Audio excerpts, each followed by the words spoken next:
Tonight's news focus. Deputy Prime Minister arrives in Kuching for a 2-day working visit. Landslide victims in Kampung, Lereng, Bukit, Miri to be relocated to new area. Sarawak plans to sponsor journalists for overseas executive program.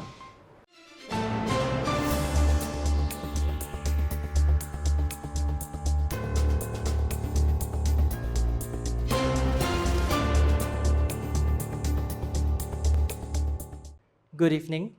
Deputy Prime Minister and Minister of Rural and Regional Development KKDW, Datuk Patinggi Dr. Ahmad Zahid Hamidi, arrived in Kuching on Friday morning to begin a 2-day official working visit to Kuching.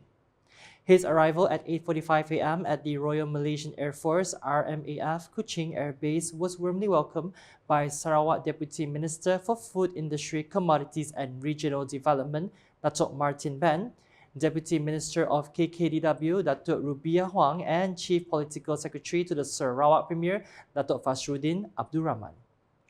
Upon arrival, he is scheduled to attend a briefing session on the implementation of KKDW development programs and projects in Sarawak held at a hotel in the city centre before performing Friday prayers at Masjid India, Kuching. The next day, Datuk Patinggi Dr. Ahmad Zahid will attend and conclude the Makmur Smallholder Program and the Rizda Sarawak 2025 Pre-Gawai celebration scheduled to take place at Rumah Guang Latip, Kampung Raih Baru, Siburan. The program held at Rumah Guang Latip in Kampung Raih Baru, Siburan is scheduled to begin at 10 a.m. and ends at 1 p.m., marking the end of his official working visit to Sarawak this time. Meanwhile, victims of the landslide that occurred on January 29 in Kampung Lereng Bukit, Miri will be relocated to a new area.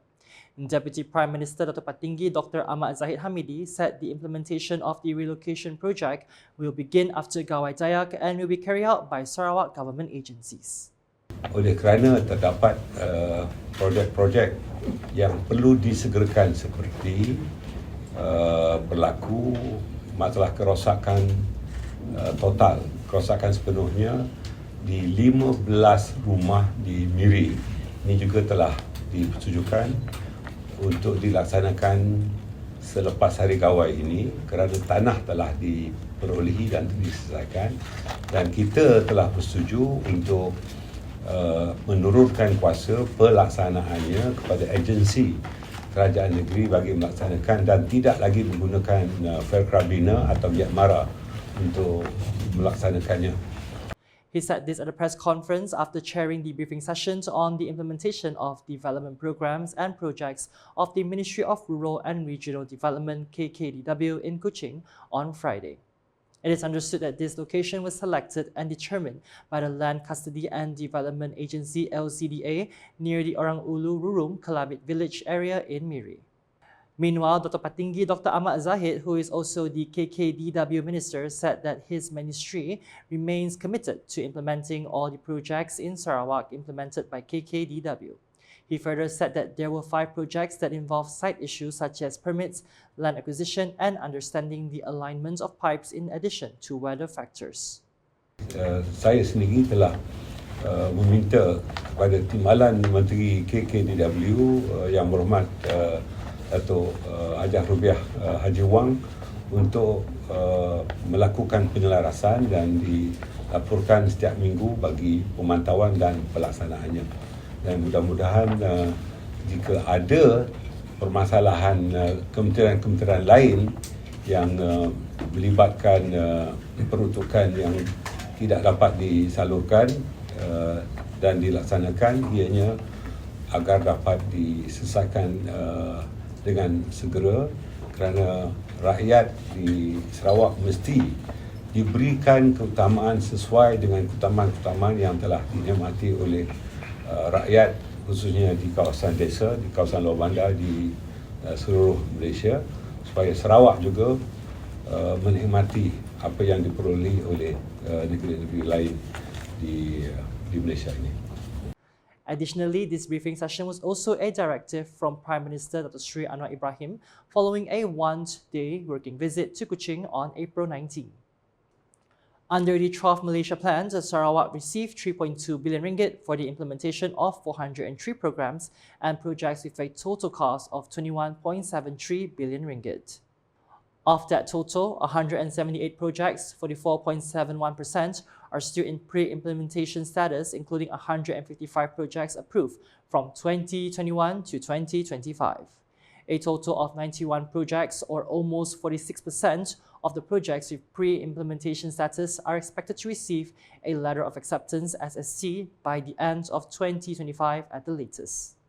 Good news for Sarawakian journalists. The Sarawak government is planning to sponsor local journalists to undergo executive training programs overseas in a move aimed at enhancing the quality and professionalism of journalism in the state. Sarawak Premier Dato' Patinggi Tan Sri Dr. Abang Abdul Rahman Zohari Tun Dato' Abang Upeng said the initiative would be carried out in collaboration with journalist associations in Sarawak to provide qualified media practitioners with valuable international exposure. Dan saya telah mempunyai program untuk membantu para wartawan bersama dengan Dola Saidol. Saya telah arahkan kerana tahun lepas saya telah memberitahu kita juga akan menghantarkan wartawan yang ada latar belakang untuk kita hantar di luar negara untuk satu executive program. He was speaking to reporters after officiating the Asia Carbon Conference ACC 2025 held at the Borneo Convention Centre, Kuching, BCCK, on Thursday. Dato' Patinggi Abang Zohari stressed that the program would be implemented systematically with a proper selection process in place to ensure that only journalists who meet the required criteria will be chosen to undergo the training. Ia akan bekerjasama dengan majlis wartawan yang ada di Sarawak dan saya harap kita dapat meningkatkan kualiti laporan dan juga mereka yang mempunyai idea-idea baru bagi mengangkatkan bukan saja martabat wartawan tetapi mempunyai pendekatan yang boleh ampuh untuk masa depan kewartawanan. Okay? He added that the state government will allocate a dedicated fund to support the initiative, seeing it as a long-term investment in the future of the media industry in Sarawak.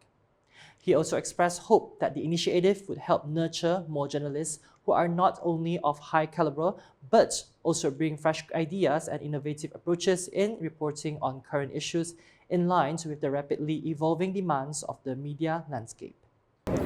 Ia akan bekerjasama dengan majlis wartawan yang ada di Sarawak dan saya harap kita dapat meningkatkan kualiti laporan dan juga mereka yang mempunyai idea-idea baru bagi mengangkatkan bukan saja martabat wartawan tetapi mempunyai pendekatan yang boleh ampuh untuk masa depan kewartawanan. Okay?